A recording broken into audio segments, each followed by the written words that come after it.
할렐루야. 우리 서로 환영하며 인사하십시다. 잘 오셨습니다. 잘 오셨습니다.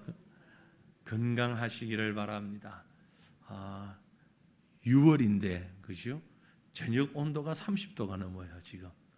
저녁 시간에 제가 들어오기 전에 보니까 31도. 뉴스를 보니까 이제 장마가 없어지고 우기로 접어든다.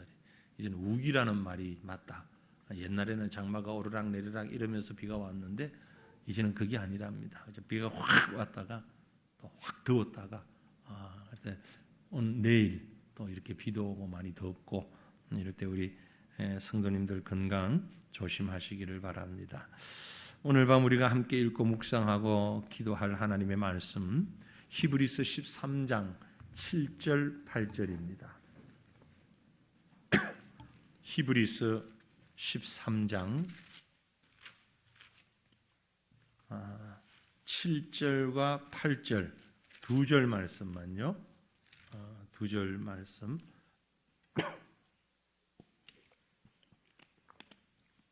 히브리서 13장 7절 8절 두 절 말씀 함께 말씀을 읽습니다. 하나님의 말씀을 너희에게 일러주고 너희를 인도하던 자들을 생각하며 그들의 행실의 결말을 주의하여 보고 그들의 믿음을 본받으라. 예수 그리스도는 어제나 오늘이나 영원토록 동일하시니라. 아멘. 아멘. 최근에 우리 사회에 아주 중요한 이슈라 그럴까요? 그런 뉴스거리이기도 한데 사실 뉴스에 많이 언급을 안 하는 것 같은 생각도 있습니다. 학생 인권 조례라는 말 들어보셨죠? 각 지자체마다 한때 학생 인권 조례 그러면서 많이들 만들었습니다. 학생의 인권을 보호해야 한다. 그런데 이제 지금은 최근에는 이 학생 인권 조례 폐지하는 지자체가 많아지고 있습니다. 서울시도 폐지를 했고요. 경기도가 폐지를 했는지 어땠는지 모르겠어요. 또 여러 지역이 여러 지자체에서 또 폐지를 했습니다. 만들 때에 붐을 타고 만들다가 또 폐지할 때 이렇게 또 붐을 타고 폐지를 하고 있어요. 근데 만들 때도 그랬고 폐지할 때도 그랬고 조용하지가 않습니다. 서로 지금 자기 주장을 내세우고 있습니다. 말로 단어로만 보면 꼭 필요하죠. 학생 인권 필요하잖아요. 그죠? 예전에는 우리 학교 다닐 때 지금 생각해 보면 학생 인권이 사실 대우받지를 못했지요. 그런데 학생 인권을 대우받도록 하자 하는 의미로 조례를 만들었는데 이게 너무 지나쳐 버렸어요. 그러다 보니까 상대적으로 선생님의 인권은 다 사라져 버렸잖아요. 학생들의 인권만 계속 얘기를 하다 보니까 선생님은 학생들에게 놀잇감이 되어버리죠. 교실에서 얼마나 선생님을 참 핍박이라는 말이 어울릴 것 같아요. 선생님들이 너무너무 고난을 당해요. 고충을 겪고 심지어는 학생들이 보는 앞에서 학부모가 교실로 난입을 해가지고 선생님을 때리는 그래도 그 학생을 처벌하지 못하는 이 이상한 법이 학생인권조례라는 법이었어요. 그러니 몇몇 선생님들이 스스로 목숨을 끊기도 하고 심각한 사회 문제가 생기니까 야 이거 안 되겠다. 다 폐지하자. 없애버리자. 폐지를 다 해요. 폐지하다 보니까 이제 그러면 학생들 인권은 또 어떻게 되냐? 양측에서의 갈등이 심상치 않습니다. 근데 저는 이제 학생도 아니고 선생도 아닌데 중간에서 이렇게 보면서 참 어리석은 사람들이다. 그런 생각을 해요. 왜냐하면 왜 극과 극이 아니면 중간은 없을까? 그 중간을 좀 만들면 되는데 왜 중간은 만들질 못하고 이것 아니면 도 아니면 뭐 학생이 최고다. 아니야, 선생이 최고야. 아니, 학생도 선생도 다 존중받는 그런 법은 좀 만들 수 없을까? 우리가 이렇게 무지한가? 우리가 이렇게 기술이 모자라는가? 글쎄요, 제가 무식해서 이런 소리를 하는지 또 모르겠습니다만, 그저 아마 많은 분들이 그런 생각을 공감하시리라고 생각이 되어지는데, 학생들의 인권도 존중받을 수 있고, 동시에 선생님들의 인권도 존중받을 수 있는 이런 잘 융화시킬 수 있는 법을 만들 수 있을 텐데, 왜 꼭 극단에서만 치우쳐서 서로 싸우고만 있을까? 참 안타까운 일입니다. 그런데 가만히 있어도 사실 스승의 인권, 선생님의 인권이 자꾸 무너져가는 것 사실입니다. 시대가 지금 그렇게 흘러가고 있잖아요. 예전에 비하여서 사회에서 어른을 공경하는 그런 모습들이 많이 사라져 있잖아요. 물론 재정적으로, 정치적으로, 행정적으로 어떤 제도는 좋아졌습니다. 예전보다 확실히 좋아졌습니다. 그러나 개개인의 마음에서부터 어른을 존중하고 배워나가기를 원하고 겸손히 섬기는 이런 마음들이 과연 있는가 한번 돌아볼 필요가 있지 않나 생각을 합니다. 물론 스승과 제자만을 얘기하는 게 아닙니다. 요즘은 이 사제지간보다 더 끈끈한 그런 관계들이 있죠. 소위 멘토링이라는 거, 멘토 말 들어보셨죠? 멘토와 멘티. 이건 이제 나이에 상관이 없습니다. 또 어떤 직위와도 상관이 없어요. 멘토가 무슨 뜻입니까? 멘토. 혹시 여러분 이 말이 어디에서부터 시작됐는지 아세요? 멘토라는 말이? 네? 그건 잘 우리가 못 들었잖아요. 멘토라는 말은 많이 들었는데 이게 어디서 나온 말인지. 이 멘토는 사실 사람 이름이에요. 그리스의, 옛날 그리스의, 고대 그리스의 왕의 친구 가운데 이름이 멘토가 있었어요. 한 왕의 친구가 멘토였어요. 이 왕이 이제 옛날엔 왕이 직접 전쟁을 많이 하잖아요. 전쟁이 나서 출정을 하게 되면 이 왕이 사실 자기 자녀들을 상당히 관심 있게 키웠나 봐요. 그래서 이 아이를 잘 양육해야 되는데 전쟁에 한번 나가면 몇 달이고 때로는 1년씩 2년씩 이렇게 왕궁을 비우고 왕궁을 비우지만 가정도 비우고 자녀를 그대로 두고 나가야 되는 이런 상황이 많이 벌어지니까 왕자의 스승이 되는 요즘 우리나라 식으로 표현하면 그래서 왕이 자기 친구 가운데 아주 믿을 만한 친구 한 사람을 정해가지고 내가 전쟁에 나갈 때 자네가 내 아이를 대신 좀 잘 살펴주면 좋겠다. 잘못된 길로 가지 않도록 잘 살펴주고 이 아이가 좀 곁길로 빠지지 않도록 그렇게 좀 지도를 해주면 좋겠다라고 부탁을 하고 왔대요. 그런데 그 왕의 친구인 멘토가 정말 아버지보다 더 자상하게 이 왕의 아들을 잘 때로는 상담자로, 때로는 친구로, 때로는 선배로, 때로는 아버지로 그 역할을 하면서 잘 보살폈다는 겁니다. 그래서 이 왕의 아들이 정말 훌륭한 인물로 성장을 하게 되어가지고 그때부터 사람들이 자녀를 제대로 키우기 위해서는 바른 멘토가 있으면 좋겠다. 그 사람의 이름을 따서 충고자, 충언을 해주는 사람, 상담해주는 사람, 조력자 이런 의미로 멘토라는 단어가 하나의 고유명사처럼 되어버렸다는 겁니다. 여러분, 여러분의 인생에 있어서 멘토가 있습니까? 물론 성경과 하나님의 말씀이 우리의 가장 소중한 멘토이죠. 하나님의 말씀보다 더 귀한 건 없습니다. 하지만 동시에 이 세상에서 사는 동안에 우리의 아주 소중한 친구일 수도 있고 선배일 수도 있고, 그렇죠?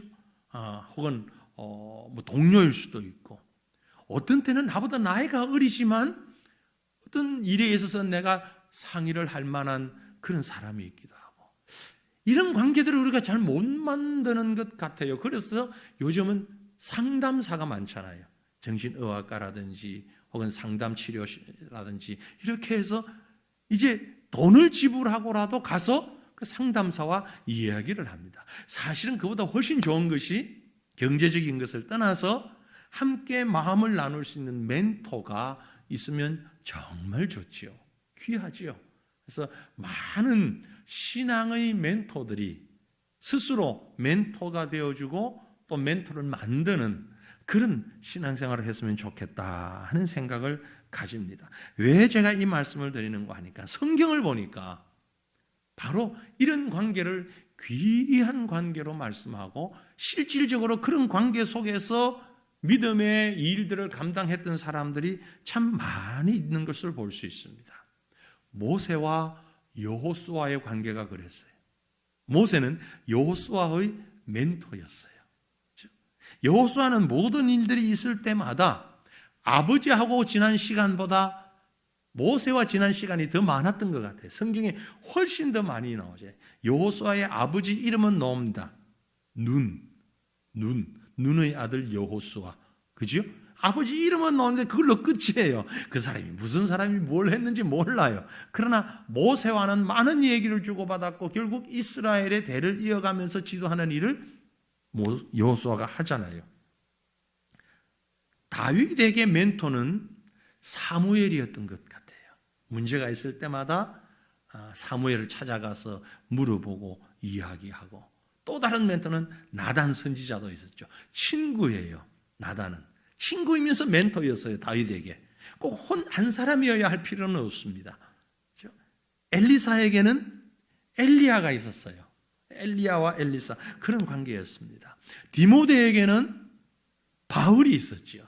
바울과 디모데가 함께 서로 이야기를 나누면서 서로 충고를 하면서 끌어주고 끌려가고, 이런 모습이 있었다는 거죠. 그런데 이 모든 사람들의 공통점이 있는데 그건 뭐냐면은 모두가 멘토든 멘티든, 그러니까 스승이든 제자든 뭐 학생이든 교사든 모두가 하나님 앞에서 겸손하고 온전한 믿음의 사람들이었다라는 겁니다. 참 얼마나 귀한지 모릅니다. 하나님의 말씀 안에서 서로를 사랑하고 이해하고 공감하고 격려해주고 충고해주고 또 지혜를 얻고, 그런 오늘 우리가 읽은 성경 말씀에도 이 히브리서에서도 그러한 말씀들이 기록되어 있는데, 우리가 지금 앞에 7절 8절만 읽었습니다만 저 뒤에 나오는 히브리서 13장에서 저 뒷부분 17절에 보면 이런 말씀이 있어요. 너희를 인도하는 자들에게 순종하고 복종하라.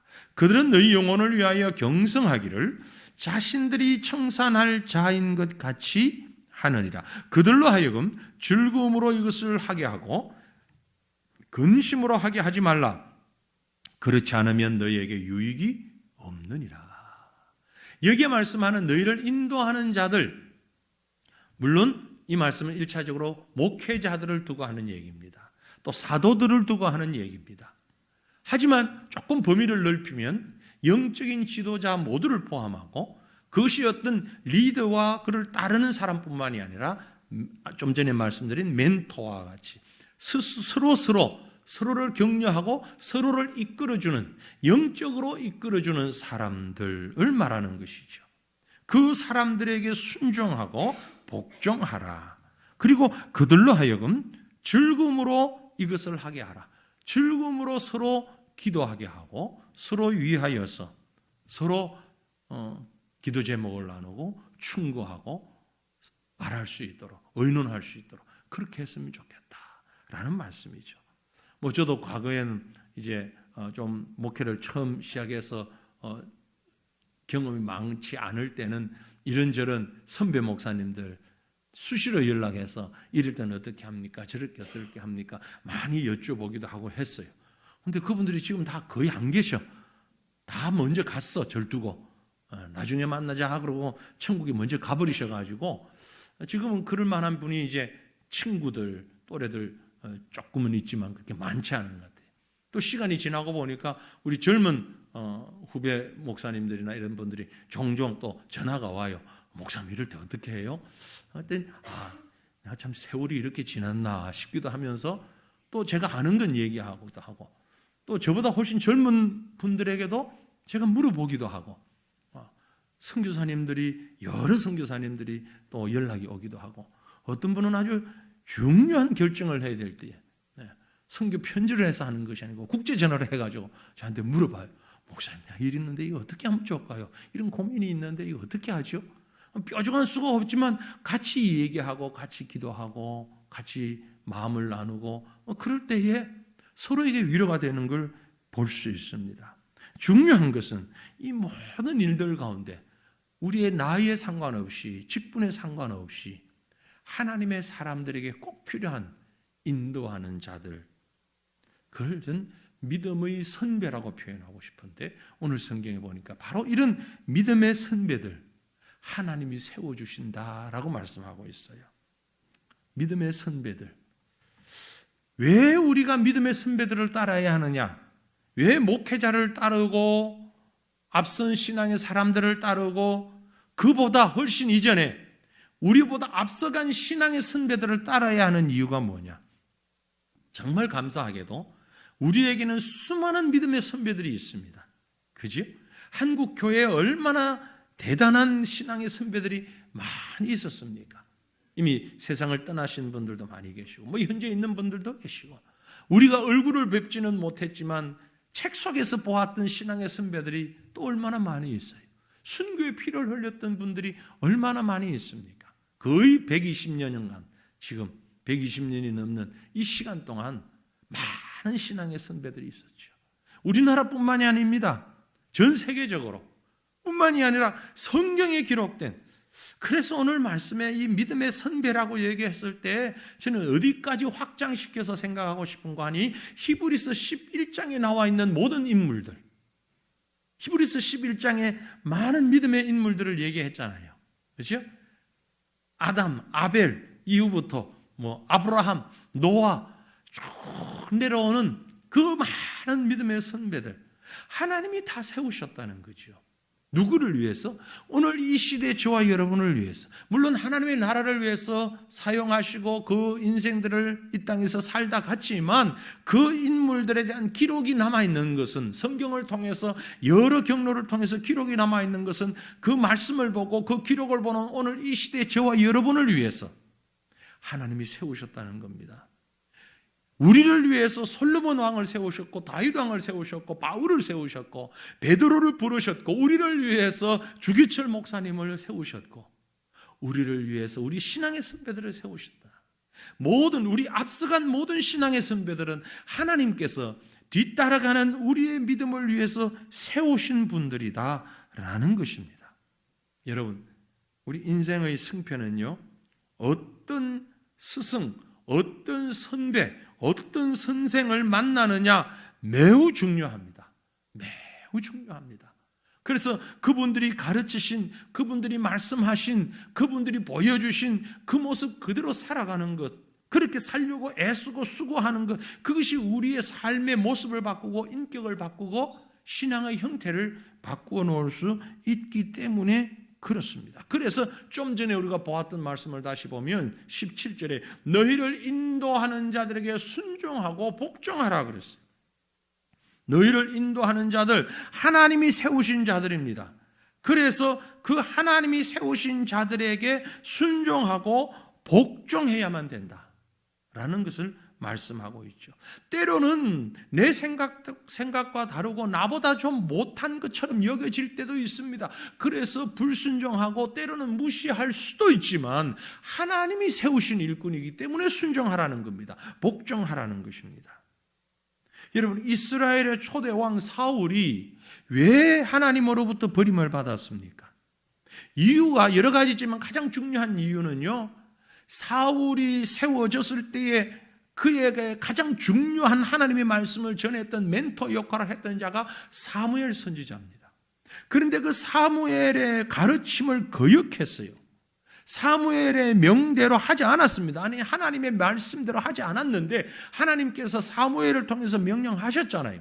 그런데 사울은 그걸 자기 중심으로 다 그걸 거절해버리고 말았습니다. 그런데 그 다음에 왕이 되었던 다윗은 어땠습니까? 다윗은요, 하나님이 세우신 왕 사울이 잘못된 것이 너무 많이 있는 걸 보였어요. 심지어 그 사울이 다윗을 죽이려고까지 했어요. 한 번, 두 번도 아닙니다. 여러 차례 죽이려고 했지만 다윗은 그 사울을 해치지 않았습니다. 이유는요, 하나님이 세우셨기 때문에. 비록 그가 정말 말도 안 되는 행동을 했고 사위이면서 또 어떤 면에서는 이스라엘을 지키는 대들보와 같은 다윗, 그를 오히려 잘 이렇게 지원하고 다윗과 함께 힘을 합했더라면 자기도 좋고 나라도 좋고 얼마나 좋았겠어요. 그런데 어리석게도 사울은 악신에게 사로잡혀가지고 창을 던져서 다윗을 죽이려고 하고 이런저런 권모술수를 가지고 다윗을 죽이려고 했어요. 그런데 다윗은 그러한 사울을 죽일 수 있는 절호의 찬스를 여러 번 만났어요. 그럼에도 불구하고 사울의 머리털 하나 상하지 않도록 했습니다. 이유는 하나님이 세우셨기 때문에. 하나님이 세우셨기 때문에 거절하지 않았던 거죠. 거부하지 않았던 것이죠. 사울과 다윗의 차이가 그것입니다. 여러분, 우리가 신앙생활을 하면서 때때로 우리 앞서간 믿음의 사람들이 혹은 우리와 함께하는 믿음의 사람들이 세움받은 하나님의 사람들이 내가 보기에 어쩌면 이해가 안 되고 좀 지혜가 부족하기도 하고 좀 아닌 것 같은 생각이 들 수도 있어요. 그럼에도 불구하고 우리가 순종하고 거기에 기쁨으로 동참해야 하는 이유는 하나님이 세우셨기 때문에. 히브리서 11장에 놓은 수많은 믿음의 조상들, 우리가 여러 주간에 걸쳐서 살펴보았지 않습니까? 공통점은 하나님의 말씀에, 하나님의 권위에 순종했던 겁니다. 순종입니다. 믿음으로 노아는 순종하면서 방주를 만들었고요, 믿음으로 아브라함은 순종함으로 갈 바를 알지 못하고 나갔고요, 믿음으로 모세는 순종하여서 그 백성들과 함께 고난을 당했습니다. 많은 사람들이 즐겁게 믿음으로 감당했습니다. 그랬더니 이런 믿음의 사람들을 세상이 어떻게 했다고 했습니까? 우리가 앞에서 보았는데 히브리서 11장 잠깐 우리 다시 성경 한번 이렇게 열어보십시오. 히브리서 11장에 많은 믿음의 사람들을 얘기를 다 하고 난 다음에 결론 부분에 가서 38절에 뭐라고 했죠? 자막 안 나옵니다. 일부러 성경 보시라고. 11장 38절에 뭐라고 했어요? 이런 사람은 세상이 감당하지 못하였다.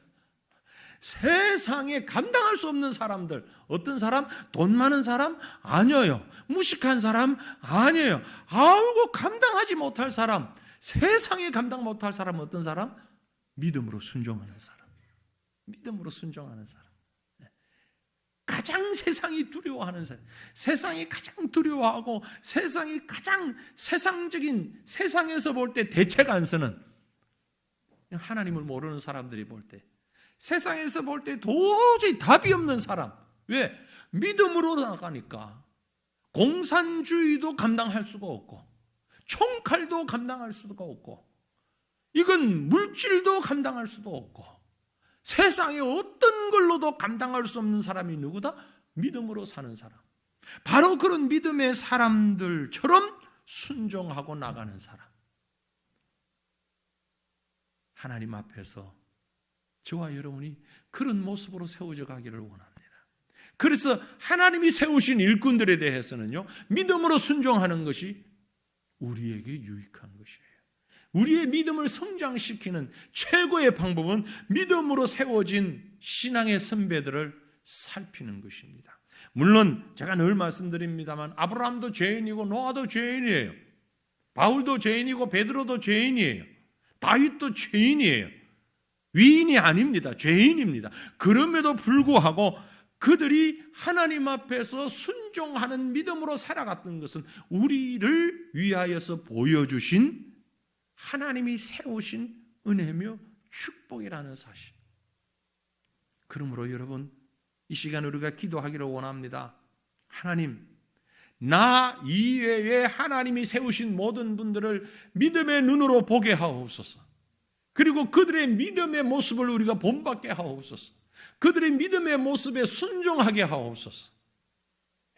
예수 믿은 지 얼마 되지도 않으면서 뭘 날 보고, 그것이 아니라 하나님이 세우신 많은 믿음의 사람들이 모두가 나의 믿음의 스승이 되고 믿음의 선배들이 되어서 그 믿음 앞에 순종하는 우리의 모습을 갖게 하옵소서. 이것이 우리의 기도의 제목이 되기를 원합니다. 더 나아가서 오늘 우리가 읽었던 본문 말씀을 보면 말씀을 통해 그 믿음을 본받는 삶을 살아가기를 원합니다. 신앙의 선배들이 아무리 훌륭한 삶을 살았고 믿음을 지켰다 할지라도 내가 본받지 않으면 아무 의미가 없는 거죠. 아는 것으로 만족해서는 안 됩니다. 내가 노아를 알아요, 아브라함을 알아요, 모세를 얘기하면 밤새도록 얘기해도 할 말이 너무너무 많아요. 그렇게 아는 것이 중요하지 않습니다.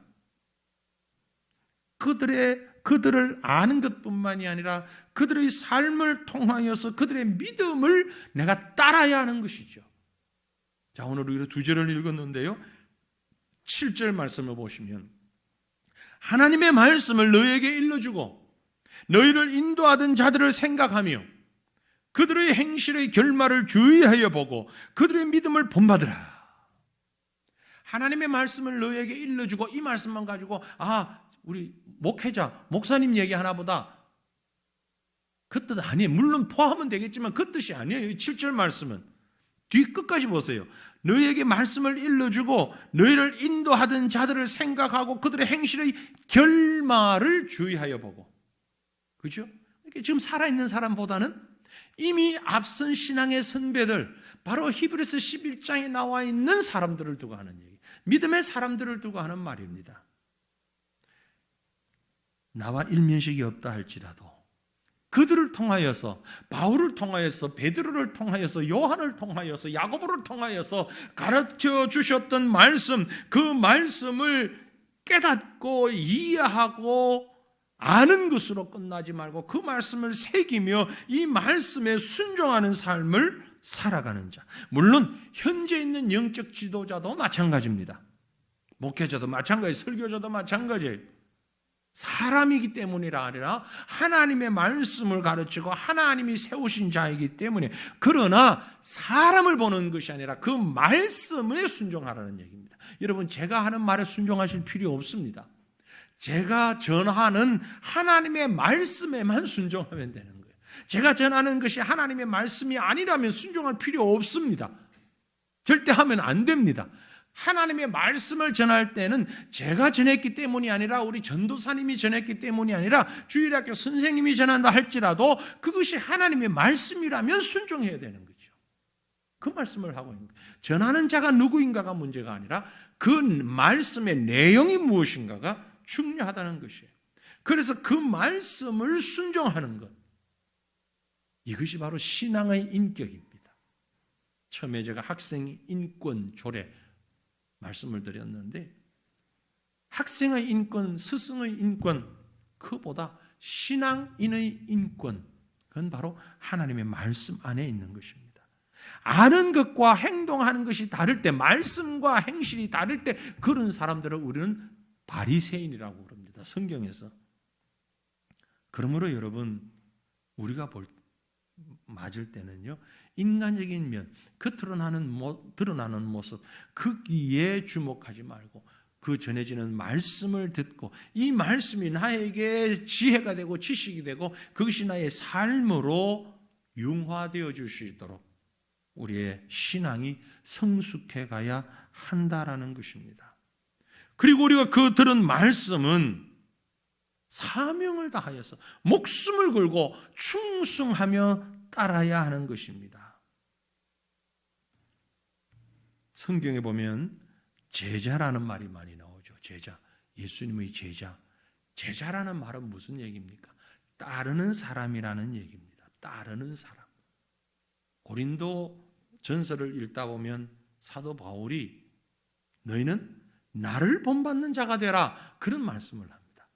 아니 그렇게 교만한 얘기를, 그건 인간 바울을 본받으라는 얘기가 아니죠.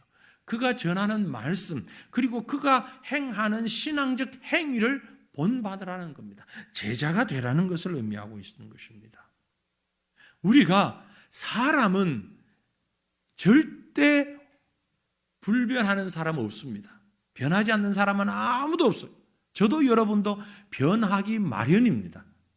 식성이나 생활 습관이나 언어나 뿐만이 아니고 사고력까지, 그리고 참과 거짓을 구분하는 능력까지도 변할 수밖에 없습니다. 그래서 성경은 말씀합니다.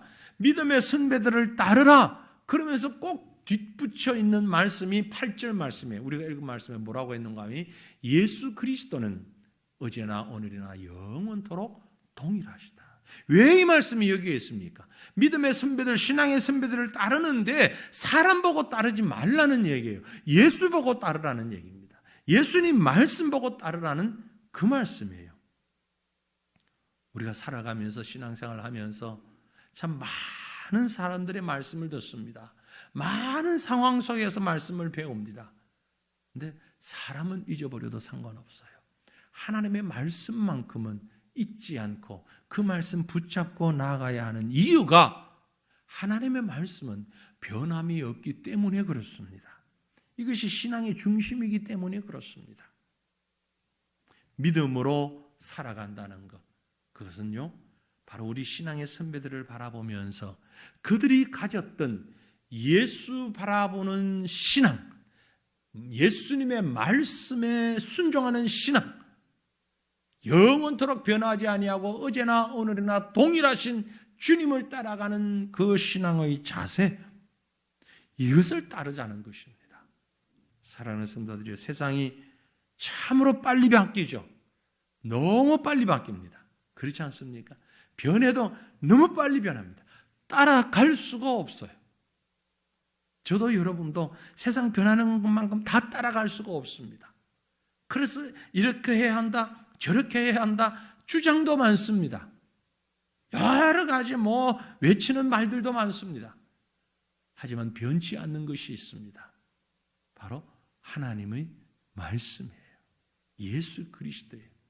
예수 그리스도는 어제나 오늘이나 영원토록 변치 않습니다.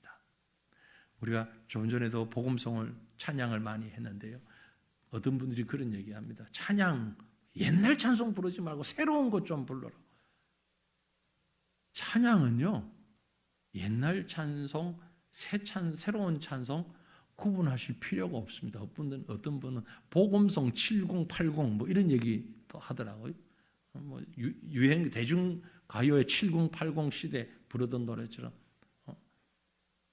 근데 우리 찬송가에 있는 곡들은요, 1000년이 넘은 곡도 있습니다. 수백 년 된 곡들이 있어요. 얼마나 은혜롭게 부릅니까? 새로운 곡만, 물론 새로운 곡을 많이 익히는 것도 유익해요. 그러나 그것만 따라가려고 하지 마세요. 진리는요, 변하지 않습니다. 예수 그리스도는 변하지 않아요.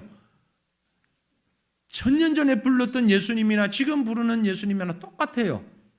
그러니까 똑같은 찬양 불러도 아무 문제 없어요. 예? 아무 문제 없다고요. 그렇다고 새로운 찬송 하지 말라는 얘기 절대 아닙니다. 또 더 은혜로운 찬송이 있지요. 최근에는 더 은혜로운 찬송도 있죠. 그것도 좋아요. 그러나 지나간 찬양도 좋아요. 그걸 가지고 부끄러워하실 이유 없다는 얘기예요. 그게 불필요하다고 생각할 이유 없다는 얘기예요. 그렇게 본다면 하나님의 말씀은 또 새로워지는 말씀이 있어야 합니까? 아닙니다. 이건 이미 2000년 전에 완성된 말씀을 지금도 우리가 보면서 새롭게 읽고 있습니다. 매 읽을 때마다 새롭습니다. 왜요? 말씀의 주인 되신 예수 그리스도가 변치 아니하시는 분이기 때문에 그렇습니다. 바로 예수 그리스도를 바라보는 믿음도 그래서 변치 아니하는 말씀에 붙잡혀야 한다는 것이에요. 그 말씀에 붙잡힌 믿음의 선배들, 믿음의 우리 조상들, 믿음에 앞서간 사람들, 그들을 바라보며 그들의 믿음을 본받아 나아가는 우리가 되기를 원합니다. 믿음의 사람들, 영원하신 예수 그리스도를 본받는 그런 믿음의 사람들로 살아가는 저와 여러분, 또 이 저녁 기도하는 저와 여러분 될 수 있기를 주님 이름으로 축원합니다.